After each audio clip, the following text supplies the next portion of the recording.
ఓం శాంతి. అవ్యక్త చింతనలో భాగంగా ఈరోజు మనం 15/9/1974లో అవ్యక్త బాప్దాద వినిపించిన మహావాక్యాలను చింతన చేద్దాము.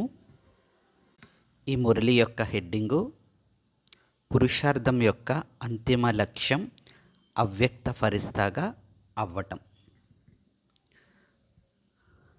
ఇప్పుడు మీ స్థితి ఆకారిగా ఉండాలి. ఎందుకంటే ఆకారి నుండి నిరాకారిగా సహజంగా అవ్వగలుగుతారు అని బాప్దాద చెప్పారు. మన స్థితి ఎలా ఉండాలి? ఆకారి స్వరూపంగా ఉండాలి. మరి ఆకారి స్వరూపం అంటే సూక్ష్మలోకంలో ఉండే దేవతల స్వరూపం, సూక్ష్మ దేవతల స్వరూపం. జ్ఞాన ప్రారంభంలో సూక్ష్మలోకం గురించి మనం విన్న కొన్ని వాక్యాలను గుర్తు చేసుకుందాం. సూక్ష్మలోకం అనేది అత్యంత కాంతి ప్రకాశంతో నిండి ఉంటుంది అని మనం తెలుసుకున్నాం. ఆ లోకం అంతా నిండు పౌర్ణమి వలె ప్రకాశిస్తూ ఉంటుంది. అక్కడ పంచతత్వాలతో కూడిన శరీరం ఉండదు. తేజోమయమైన ప్రకాశమైన శరీరాలు మాత్రమే ఉంటాయి. అక్కడ శబ్దాలు ఉండవు, సూర్యచంద్రులు ఉండరు, మరియు అక్కడ మాటలు కూడా ఉండవు. కేవలం సైగలతోనే భాష నడుస్తుంది. పరస్పరం ఒకరికొకరు సైగలతోనే అర్థం చేసుకుంటారు అని మనం తెలుసుకున్నాం. మరి ఇప్పుడు బాబా చెప్పినట్లుగా మన స్థితి ఏ విధంగా ఉండాలి? ఆకారిగా ఉండాలి. అంటే మన యొక్క సంకల్పంలో స్థూలమైన విషయాలకు సంబంధించినది ఏది కూడా ఉండకూడదు. సంకల్పాల భాష సైలెన్స్గా, శాంతిగా ఉండాలి. సూక్ష్మలోకంలో ఉన్నట్లుగా అనుభవం చేసుకోవాలి. ఏదైతే మనం సంఘటనలోకి వెళ్తామో అప్పుడు బిగ్గరగా శబ్దం చేస్తూ మాట్లాడకూడదు. అవ్యక్త స్థితులయ్యి మాట్లాడాలి. ప్రతి దృశ్యాన్ని కూడా సూక్ష్మలోకంలో ఉన్నట్లుగా అనుభవం చేసుకోవాలి. అప్పుడే మన స్థితి ఆకారిగా తయారవుతుంది. ఎప్పుడైతే మన స్థితిని ఆకారిగా తయారు చేసుకోగలమో అప్పుడు మనం నిరాకారిగా సహజంగా అయిపోగలం. అంటే జ్యోతిర్బిందు స్వరూపంలోకి వెళ్ళగలం. బాబా టీచర్ కదా, ఈ పురుషార్థాన్ని సహజంగా చేయడం కోసం కొన్ని విశేషమైనటువంటి డైరెక్షన్స్ ఇస్తున్నారు. అంటే మనం డైరెక్ట్గా బిందు రూప స్థితిలోకి వెళ్ళలేము. బిందు రూప స్థితులు అవ్వాలి అంటే మొదట మనం చేయాల్సింది ఆకారి స్వరూపంలోకి వెళ్ళాలి. మనందరికీ తెలుసు, ఇప్పుడు ఇంటికి వెళ్ళాలి. ఇంటికి వెళ్ళాలి అంటే మనం డైరెక్ట్గా పరంధామానికి వెళ్ళలేము. ముందు సూక్ష్మలోకానికి వెళ్ళి అక్కడి నుండి పరంధామానికి వెళ్తారు అని బాబా చెప్తారు కదా. మరి సూక్ష్మలోకానికి ఎలా వెళ్తాము? స్థూల శరీరంతో వెళ్ళగలమా? వెళ్ళలేం కదా. సూక్ష్మమయ శరీరంతోనే మనం వెళ్ళగలం. కాబట్టి మనం ఇప్పుడు ఈ సూక్ష్మ శరీరాన్ని ఇక్కడే అనుభవం చేసుకున్నామనుకోండి, అప్పుడు సూక్ష్మలోకంలోకి ఎంట్రీ అనేది సహజంగా అయిపోతుంది. బాబా ఏం చెప్పారు? ఆకారి స్థితిని గనక మీరు తయారు చేసుకుంటే నిరాకారిగా సహజంగా అవుతారు అని చెప్పారు. కాబట్టి మనం ఎప్పుడైతే మన స్థితిని ఆకారిగా, అంటే ఒక అవ్యక్త ఫరిస్తాలాగా తయారు చేసుకుంటామో అప్పుడు అక్కడి నుండి నిరాకారిగా అవ్వగలుగుతాం. మనం యోగా కామెంటరీల్లో కూడా యోగం చేసినప్పుడు కూడా ముందు సూక్ష్మలోకంలో అవ్యక్త బాప్దాద నుండి దృష్టి తీసుకుంటూ ఉన్నట్లుగా అనుభవం చేసుకుంటాం. ఆ తర్వాత అక్కడే సూక్ష్మ శరీరాన్ని వదిలి అనాది స్వరూపమైన జ్యోతిర్బిందు స్వరూపంతో మన ఇంటికి అంటే పరంధామానికి వెళ్తాం. కాబట్టి మనం విశేషమైన ధ్యాస ఉంచుకోవాలి. బాప్దాదా చెప్పినట్లుగా లైట్ స్వరూపంలో అవ్వాలి.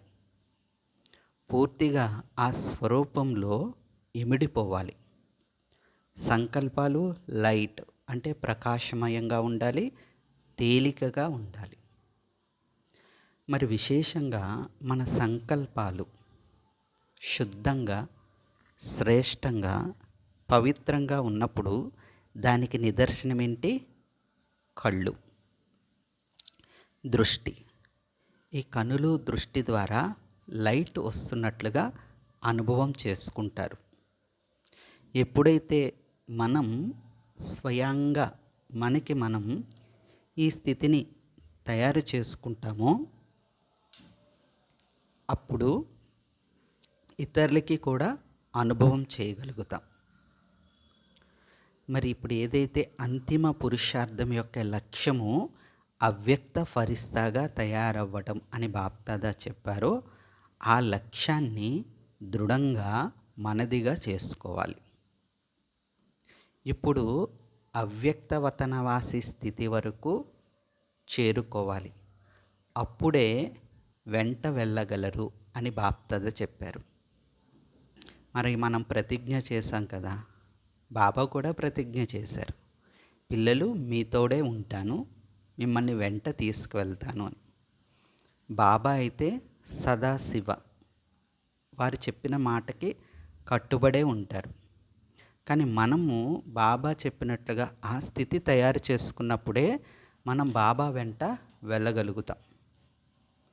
మరి ఇప్పుడు సమయం ఎవరి కోసం వేచి ఉంది? ఎందుకు పరివర్తన కార్యం ఆగిపోయి ఉంది?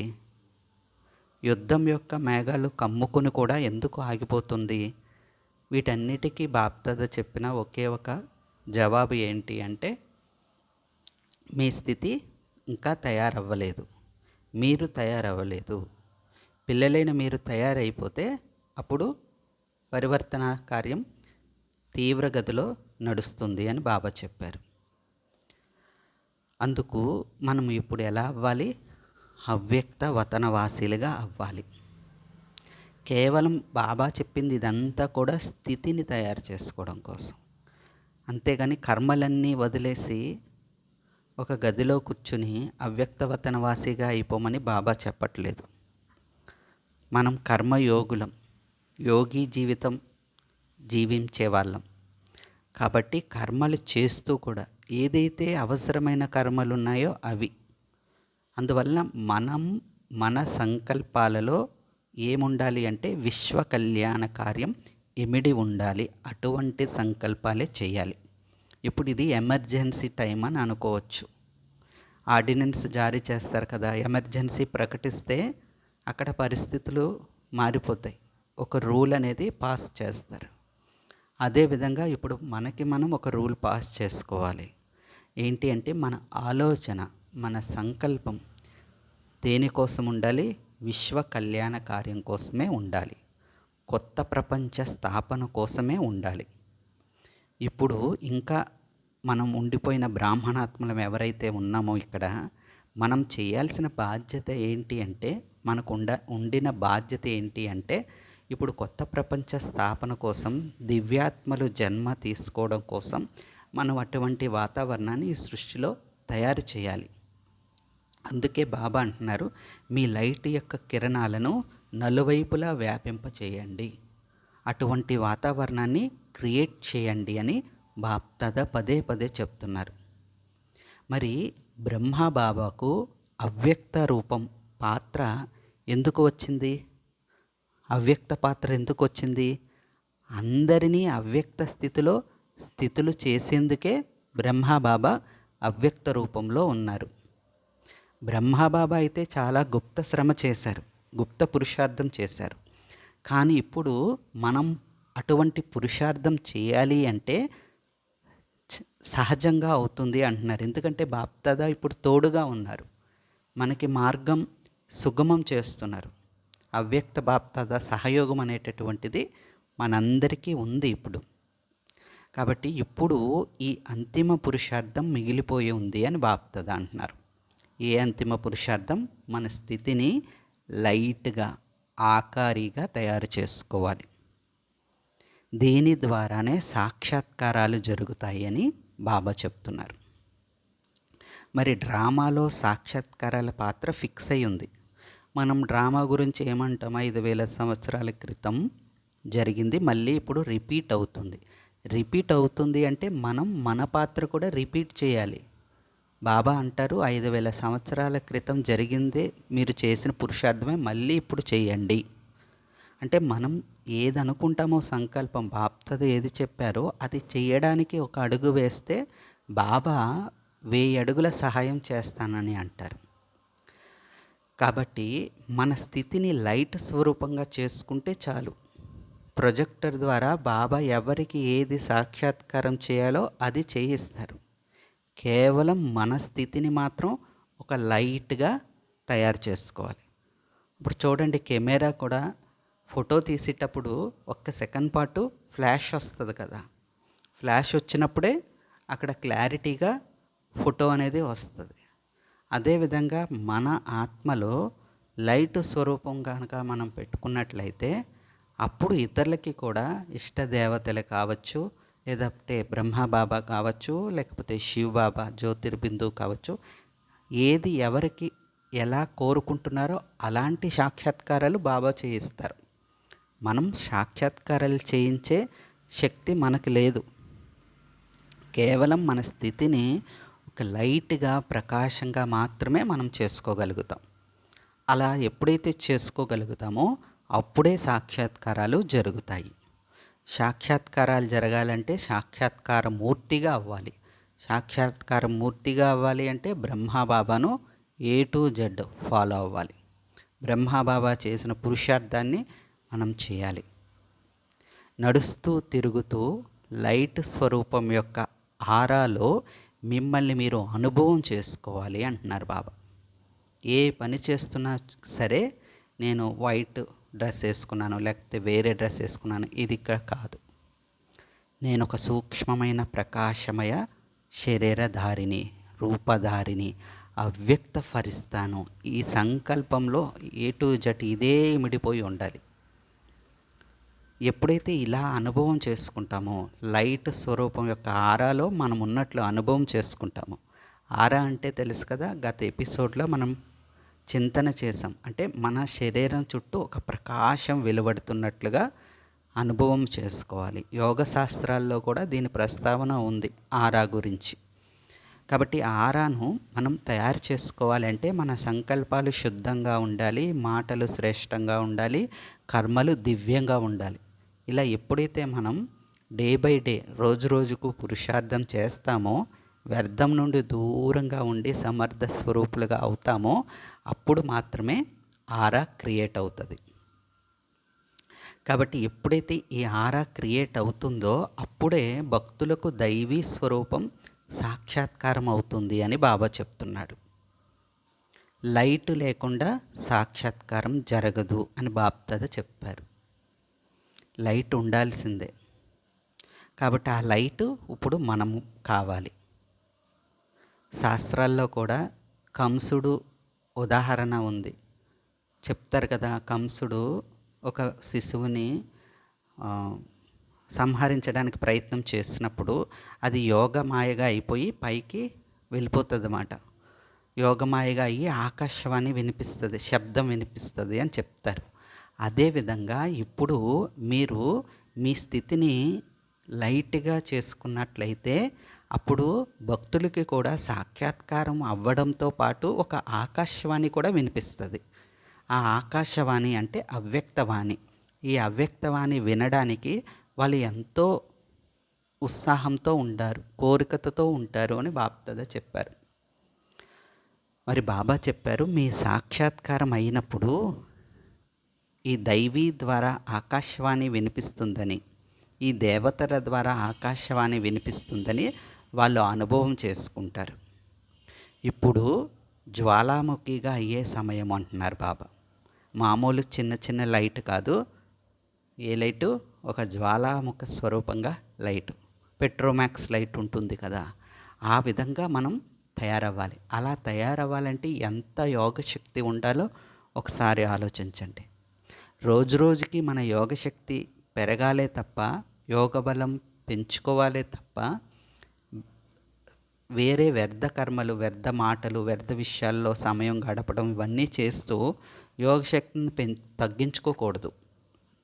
ఇప్పుడు జ్వాలాముఖిగా అయ్యే సమయం అంటే మనం చేసే సంకల్పాలు, మాటలు, కర్మలు అన్నీ కూడా ప్రకాశమయంగా, పవిత్రంగా, శుద్ధంగా ఉన్నప్పుడు అప్పుడు ఇవన్నీ కలిసి మన ఆత్మని ఎంతో ప్రకాశవంతంగా తయారు చేస్తాయి.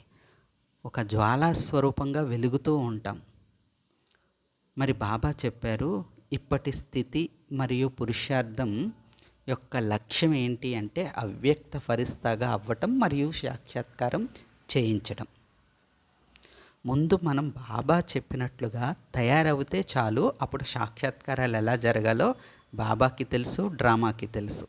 అంతేగాని ఈ విధంగానే సాక్షాత్కారం అవ్వాలి అన్న లక్ష్యం మనం పెట్టుకోని అవసరం లేదు. మనం ఎలా తయారవ్వాలి? అవ్యక్త ఫరిస్తాగా. ఫరిస్తా అంటే తెలుసు మనందరికీ, ఒక సూక్ష్మ దేవత. వ్యక్త భావాలకి దూరంగా ఉండటం, శరీర భ్రాంతికి దూరంగా ఉండటం, శరీర భావాలకి దూరంగా ఉండటం. ఇక మన ఆలోచనలో కానీ, మాటల్లో కానీ, కర్మల్లో కానీ, సంబంధ వ్యవహారాల్లో కానీ శరీరానికి సంబంధించింది ఏది కూడా ఉండకుండా మనం ధ్యాస ఉంచుకోవాలి.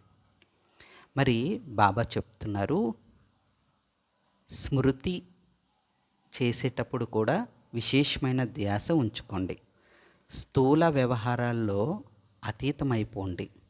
సైగతో వినాలి, సలహా ఇవ్వాలి, మరలా అవ్యక్తవతనవాసి అయిపోవాలి. ఈ మహావాక్యంపై విశేష ధ్యాస ఉంచాలి. ఇక్కడ బాబా పనులన్నిటినీ వదిలేసి ఈ అభ్యాసం చెయ్యండి అని చెప్పట్లేదు.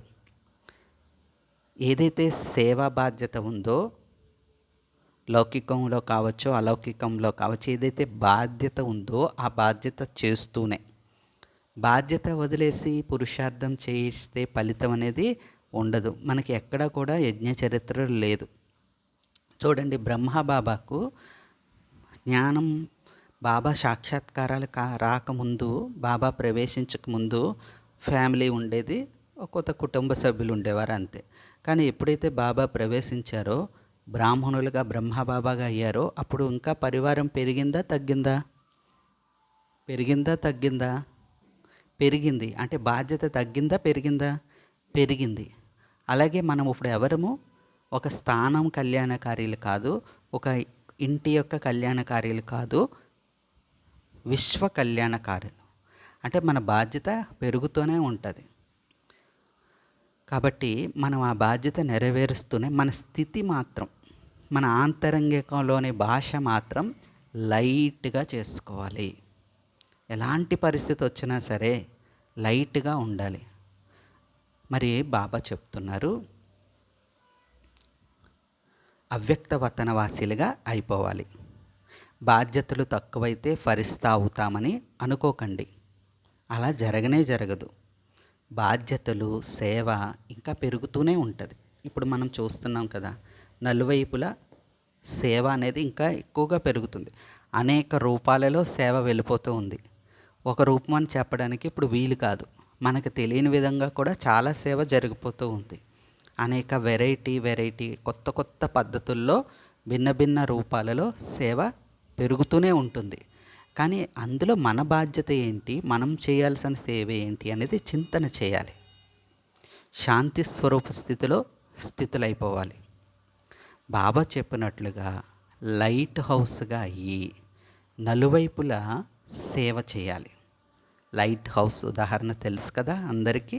లైట్ హౌస్ ఒకే స్థానంలో ఉన్నప్పటికీ తన ప్రకాశాన్ని దూరానికి వ్యాపింపచేస్తూ మార్గాన్ని తెలియపరుస్తుంది. అలాగే మనం ఒక స్థానంలో ఉండొచ్చు, లౌకికంలో కావచ్చు, అలౌకికంలో కావచ్చు. స్థూలంగా బాధ్యత ప్రకారం డ్రామా అనుసారంగా ఒక స్థానంలో ఉండొచ్చు. కానీ మన యొక్క స్థితి ద్వారా అనేక అనేక సేవలు చేయడము, దూరాలకి మన కిరణాలను, ప్రకాశ కిరణాలను వ్యాపింపచేసే అవకాశం మనకుంది. బాబా చెప్తున్నారు, మీ శక్తిశాలి కిరణాలు నలువైపులా వ్యాపింప చేయాలి. శక్తిశాలి కిరణాలు నలువైపులా వ్యాపింప చేయాలి అంటే చూడండి, అంత దూరం వెళ్ళాలి అంటే ఆ పవర్ మనలో నిండాలి. ఎప్పుడైతే మనం సైలెన్స్లో ఎక్కువ స్థితిలో అవుతామో అప్పుడు అంతంత దూరానికి మన యొక్క కిరణాలు, వైబ్రేషన్స్ వ్యాపిస్తూ ఉంటాయి. ఎంత తక్కువగా సంకల్పాలు నడిస్తే అంత ఎక్కువగా పవర్ ఉంటుంది అని బాబా చెప్తారు. సంకల్పాలు ఎక్కువగా నడిచేస్తున్నాయి అనుకోండి, సేవ గురించి కావచ్చు, పురుషార్థం గురించి కావచ్చు, అది అంత ఫలితం ఉండదు. కానీ సంకల్పాలు తక్కువ, అది కూడా శ్రేష్ట, శుద్ధ, పవిత్ర సంకల్పాలు బాబా చెప్పినట్లుగా ఉండటం. మనం విశేషంగా కొన్ని బట్టి కార్యక్రమాల్లో అనుభవం చేసుకుంటాం. అవ్యక్త వతనవాసులుగా అయ్యి సైలెన్స్లో కూర్చుని అవ్యక్త బాప్దాదాను చూస్తూ ఉండండి. అవ్యక్త బాప్దాదా నుండి దృష్టి తీసుకుంటూ ఉండండి అని అంటారు. అది ఎంత చక్కటి అనుభూతి. అవ్యక్త బాప్దాదా కళ్ళ నుండి దృష్టి తీసుకుంటూ ఉంటే మన స్వరూపం కూడా అవ్యక్తంగా అయిపోతుంది. మన యొక్క కళ్ళల్లో కూడా ప్రకాశం నిండుతూ ఉంటుంది. మనం ఎవరైతే సంబంధ వ్యవహారాల్లోకి వెళ్తామో వాళ్ళకి కూడా బాబా స్మృతి కలుగుతుంది. కాబట్టి మన శక్తిశాలి కిరణాలు నలువైపులా వ్యాపించ చేసే సేవ చేయాలి అంటే మన స్థితి అనేది లైట్ స్వరూపంగా, ఆకారి స్వరూపంగా అవ్వాలనే ధ్యాస పెట్టుకుందాం. అంతేకాదు బాబా చెప్తున్నారు, సితారగా ఉంటూ బాబా సమాన స్థితిలో ఉండాలి. మనం ఎవరము? సితారము అనగా నక్షత్రం, సఫలత సితారులము. నేను సఫలత సితారను. ఈ ప్రకాశమయ శరీరంలో పైన ఒక కాంతిపుంజం మెరుస్తుంది, అదే నేను అనే అనుభవం చేసుకోవాలి.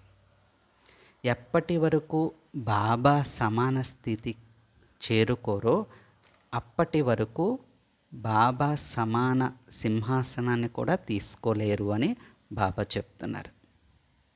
ఎప్పటి వరకు బాబా సమాన స్థితిని అంటే బాబా చేసినటువంటి పురుషార్థం. అంటే బాబా చెప్పారు కదా, మీరు స్థితిని లైట్ స్వరూపంగా చేసుకోండి, లైట్ స్వరూపంగానే సాక్షాత్కారాలు అవుతాయి, భక్తులకు సాక్షాత్కారాలు అవుతాయి అనేసి. ఆ విధంగా మనం ఇప్పుడు లైట్ స్వరూపంగా అయ్యేటటువంటి అభ్యాసం కొన్ని నిమిషాలు చేద్దాము.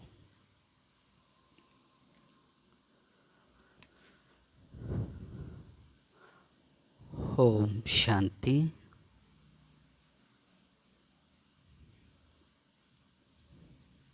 నేను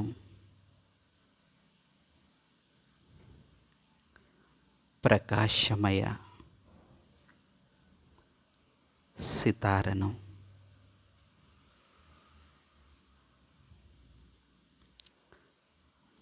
ప్రకాశంతో కూడిన శరీరాన్ని ధరించి ఉన్నాను.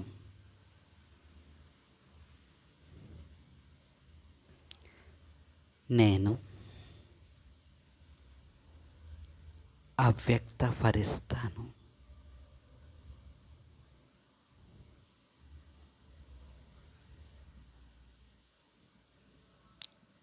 ఈ గ్లోబుపై కూర్చుని శక్తిశాలి కిరణాలను నలువైపులా వ్యాపింపచేస్తున్నాను.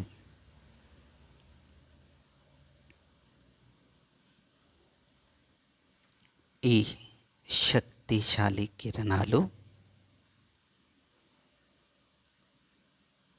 విశ్వంలో నలువైపులా చేరుకుంటూ అక్కడి వాతావరణాన్ని శ్రేష్టంగా, పవిత్రంగా తయారు చేస్తున్నాయి.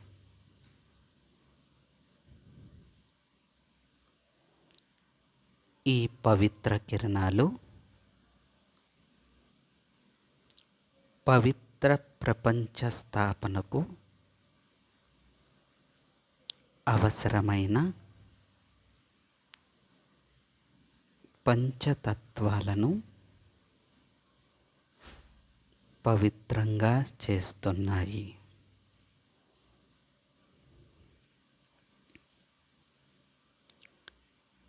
నా సంకల్పాలు శ్రేష్టాతి శ్రేష్టంగా, శుద్ధంగా, శక్తిశాలిగా ఉన్నాయి. నేను అవ్యక్త ఫరిస్తాను. ఫరిస్తాల రాజైన అవ్యక్త బాప్దాద సన్ముఖంలో కూర్చుని ఉన్నాను. అవ్యక్త బాప్దాద నాకు దృష్టినిస్తున్నారు.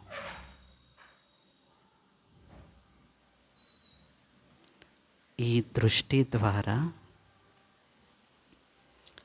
నేను ఇంకా లైట్ స్వరూపంగా అవుతున్నాను.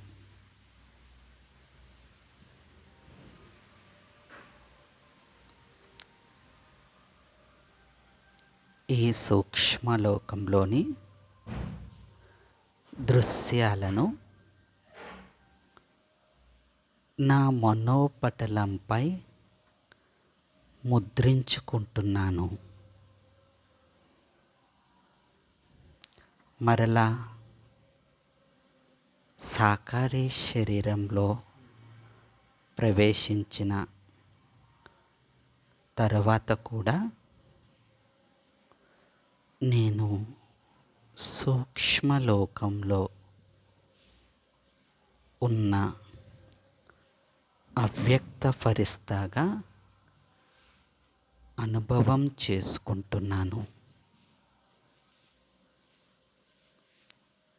నేను అవ్యక్త ఫరిస్తాను. నా స్థితి లైట్ స్వరూపంగా ఉంది.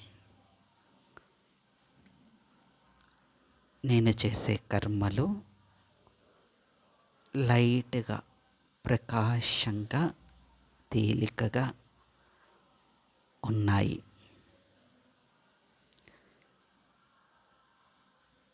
నా సంబంధ కార్య వ్యవహారాల్లోకి వచ్చే ప్రతి ఆత్మ కూడా లైట్ స్వరూపాన్ని అనుభవం చేస్తూ ఉన్నారు.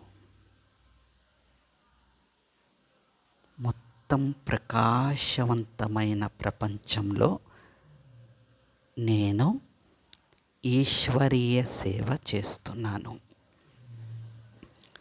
నేను లైట్ హౌస్గా అయ్యి అనేకులకు బాబా పరిచయాన్ని ఇస్తున్నాను.